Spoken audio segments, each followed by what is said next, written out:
Hello everyone, today we're going to talk about AR-15s and women. Okay?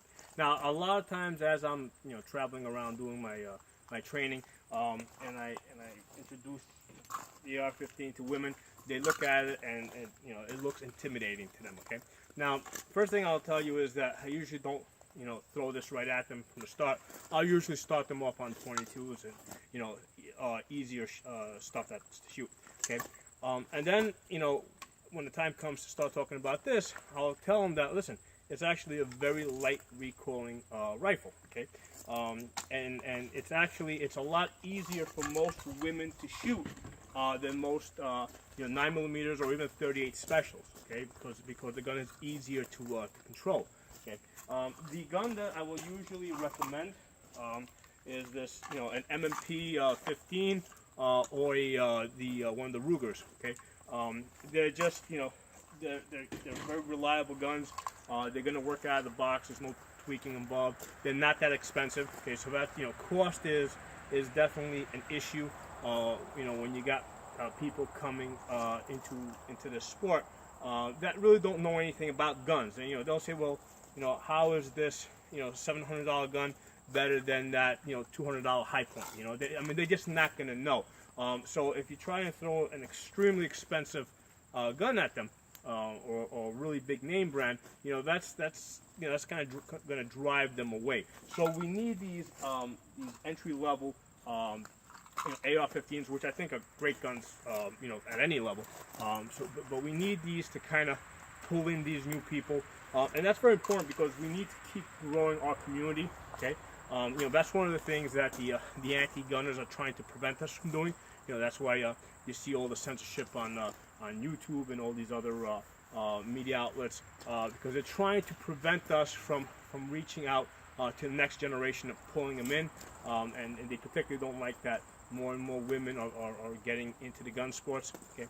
Now, when introducing guns to women, a lot of times when they'll come to me, they'll be like, hey, I've never had an interest before in guns, but something has happened in my life, and I need a gun for self-defense. Okay, and what I'll do is I'll usually say, hey, listen, let's put self-defense aside for a second, and let's just have fun with guns. Okay, and what I'll explain to them is like, listen, today is like driver's ed day one. Okay, I'm teaching you here. Here's the steering wheel. Here's the brake pedal. This is what turn signals do.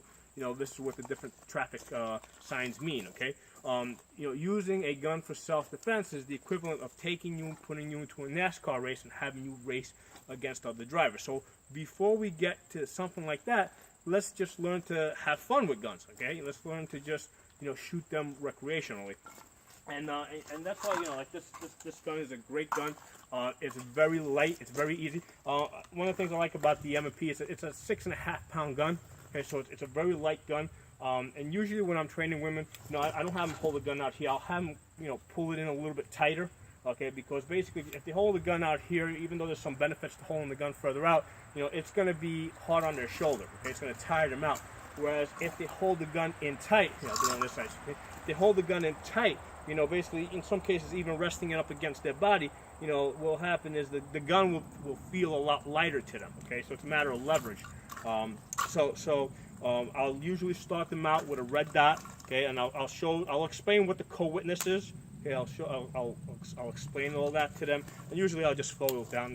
They're just starting out, and then at the more advanced levels, we can start talking about using an AR-15 for self-defense. Now, one of the questions that will sometimes come up is, well, do I need an AR-15 with a 30-round magazine, to stop a burglar, somebody that's trying to come into the house to hurt me? It's only going to be one or two people. And the thing I try to tell them is, well, yes, you should probably also have a handgun. And usually for home defense, I will usually advise something like a 38 special revolver, just because you keep it loaded. You just pull the trigger, the gun won't jam on you. So that would I would recommend that as the first line of defense. Okay, but you could also have a situation where you have a national disaster or regional disaster, where you have hurricanes, where where basically the police have left the area. Okay, because basically they're home taking care of their own families. They're not out to protecting people. And in a case like that would be Hurricane Katrina. Where basically the police were nowhere to be seen. Okay. and basically, you know, gangs had the run of the town, okay? So in a situation like that, yes, you definitely need an AR-15. Nothing less will be good enough, okay?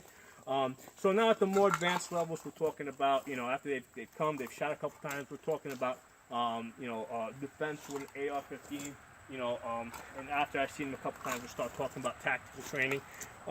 Now, you know, I prefer, you know, usually when I start off women, I like using one of these light guns. Now, obviously, it doesn't have that rail here, and the question becomes, where do you put the flashlight on something like this? Because, you know, in a nighttime situation, you know, you're going to need lights because you need to identify, you know, potential threats, and it's a lot easier if it's on the gun. And what I'll usually recommend is, you know, a flashlight that basically attaches right there. Okay, where are you? Oops. Okay, I had it locked. There we go. So a flashlight that will attach right there, and as you can see, it's offset, so it doesn't interfere with anything. Okay, and the nice thing is that, you know, most women are going to be holding the gun back here anyway, all right? Because basically they got that more leverage, and basically they can just come up here and activate, activate with their thumb. Okay, so that's a good place for that to be. Okay, so I find that this is very practical. Now, even for myself when I'm doing night training, you know, what I find is, like, when you're doing night shooting, you spend a lot of time searching. You spend more time searching than actually shooting. Okay, so even for myself, usually, you know, even if I have a flat top with a lot of rail on it, I usually bring the flashlight further back. I usually have a setup similar to this because, you know, I'm doing a lot less driving, you know, where I'm moving the gun side to side, and a lot more, you know, scanning, you know, and basically, you know, this is a lot more practical in nighttime shooting. Okay, so a gun like this makes a lot of sense, and this is the type of AR-15 that I like to recommend to you know, to people in general, but especially for women. And one of the points I like to bring out is, you know, the fact that the gun is bigger than a handgun. It has more weight. Okay, this one weighs about 6.5 pounds. You know, that mass is going to pick up a lot of the recoil, so the gun's not going to kick so much. Okay, so that's one of the reasons why most women will shoot an AR-15 much better than most handguns. I think the only gun I've seen women shoot better than a standard AR-15 is a 22. Okay, they will generally shoot AR-15s better than 38s or 9mm or, you know, or any small calibers.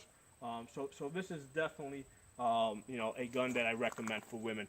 Thanks for watching. I'll see you guys next time.